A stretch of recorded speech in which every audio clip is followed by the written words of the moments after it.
Is the Canon SL2 still worth buying in 2019? Check out this review for more.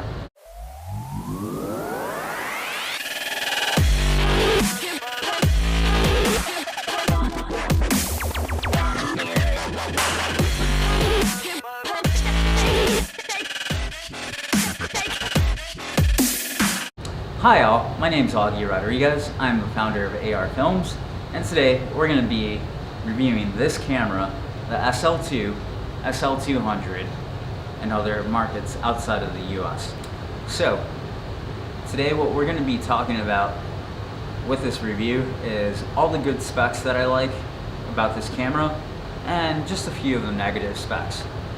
So this camera is a really great beginner and intermediate type of level camera.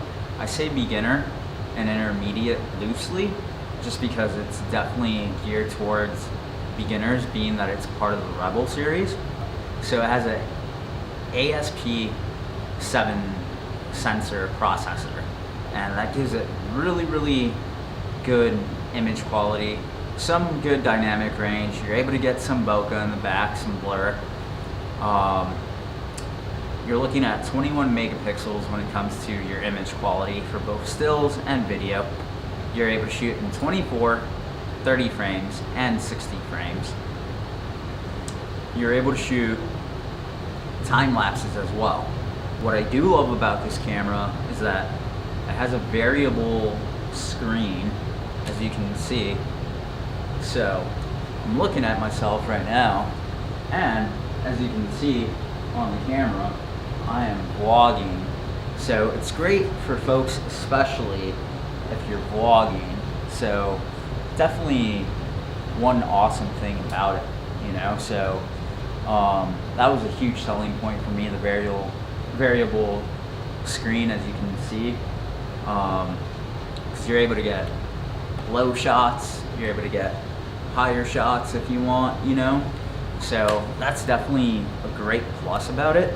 Another thing that I really love about Canon is lately they've been doing a lot with their cameras for dual autofocus, with their dual autofocus feature within the system. And so if you're a run and gun type of shooter like me, it's perfect. It's very perfect for live music, perfect for weddings if you shoot weddings. But the autofocus is really great on the camera. You could point and shoot direct where you want your focus to be, and even what's awesome about the dual autofocus is you're able to create a rack focus from one subject to another, and it also has facial recognition, so that's an awesome plus. Another couple cool things is that it's a very budget-friendly camera. So if you can't afford a bad boy like the Mark 5D, I'm thinking they're already at 4, 5.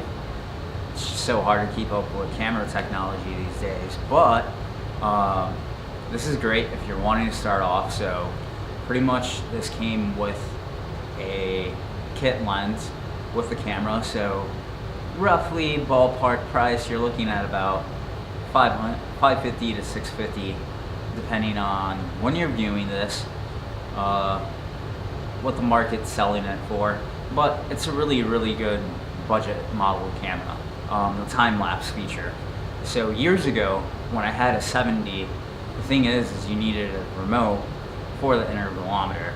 What's even great about this is that this, along with the Canon, I believe 70D, 80D, and other new Canon models that have come out recently within the last year or so, have developed this built-in intervalometer, so that allows you not to have to use a control like we did back in the day if you want a time lapse. So that was another great selling point for this camera for myself.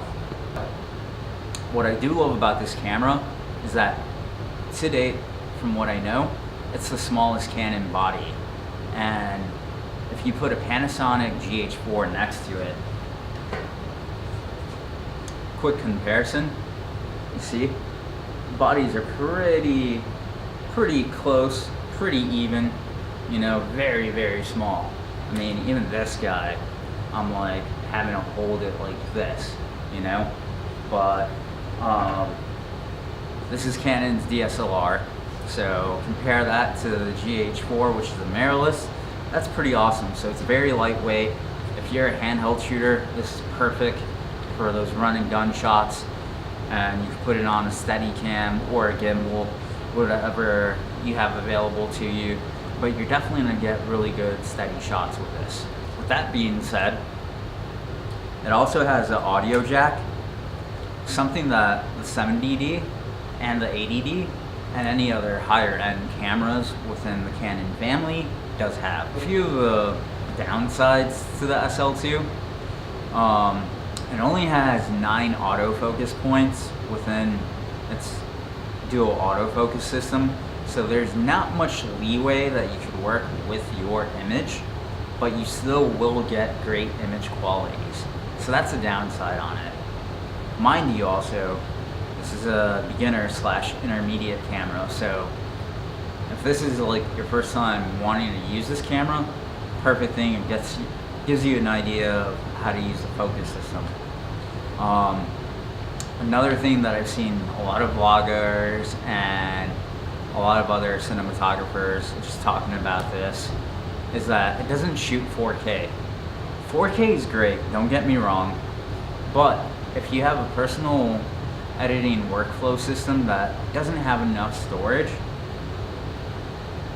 you really can't work with it, you know?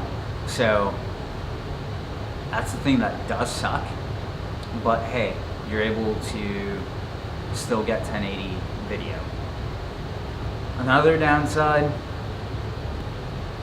you're very, very limited with pretty much how much you could open your apertures depending on the lens. So I think the fixed rate on it is like, for your ISO, is like 12,800. And depending on where you're at with your lens, you know, you could probably go as open as a 2 on your f-stop, but with my lens that I have, I could only go up to 4.5, I think, if not 4, and it's an 18-55 STM model lens. An upside though about the lenses though, I will say, is that you're able to interchange from L series to regular standard Canon lenses.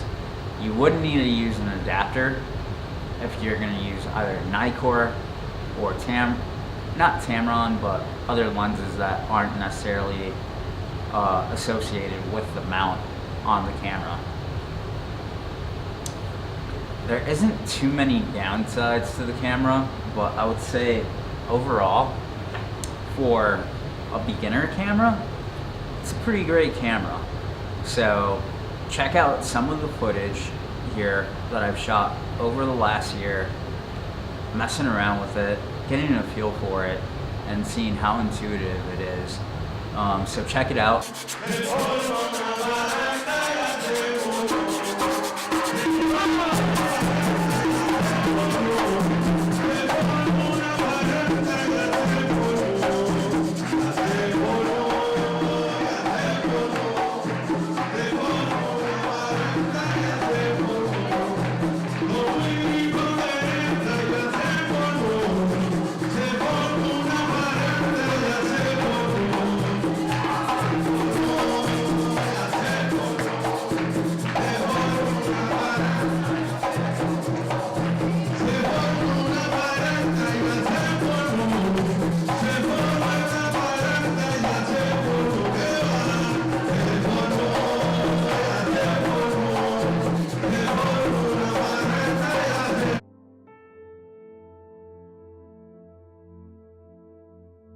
So I'm here right in front of a Puerto Rican flag in Humboldt Park, and it's pretty historical and really cool, and it's also part of my heritage, so yeah, check it out.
I hope this review helped you out with what you're looking for with this camera, and thanks for checking us out. Make sure to like, subscribe, comment, and share this video.